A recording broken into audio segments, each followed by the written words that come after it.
How surprised should you be? The test shows a band. But how strong is the evidence? Z-score measures the distance. P-value translates it into surprise. A patient takes a rapid test, a clear second band appears. Positive. But the band is just what you see on the surface. Underneath, the test chemistry produced a continuous signal. An intensity number that the strip converted into a visible line. Imagine scanning across the test line zone with a tiny light sensor.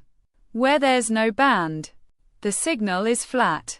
Background noise. Where the band is, the signal spikes. A peak of intensity. That peak height is the raw measurement. The strip shows you a band. The scanner shows you a number. Now ask, how unusual is this number? From the last video, you know the healthy distribution.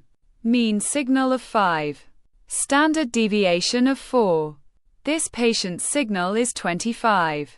The Z-score counts how many standard deviations this signal sits above the healthy mean. 25 minus 5 divided by 4 equals 5. 5 standard deviations above normal. That's the Z-score. A universal ruler that works regardless of the original units. The p-value translates that distance into a probability. If this person were truly healthy, what fraction of the healthy bell curve sits at 5 standard deviations or higher? Almost none. The shaded area in the far right tail, that tiny sliver, is the p-value. About 0.00003.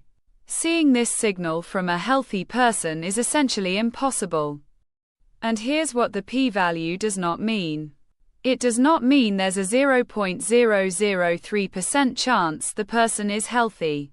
It means, if they were healthy, this result would almost never happen.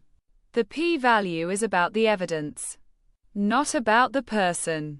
Big difference. To recap, the band is the surface. The signal intensity is underneath.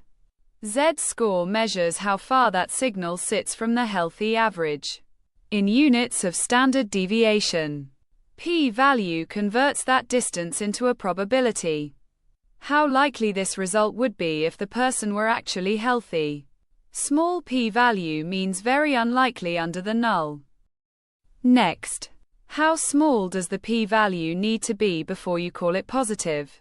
That's the significance level and the false positive trap. Like and subscribe. See you in the next one.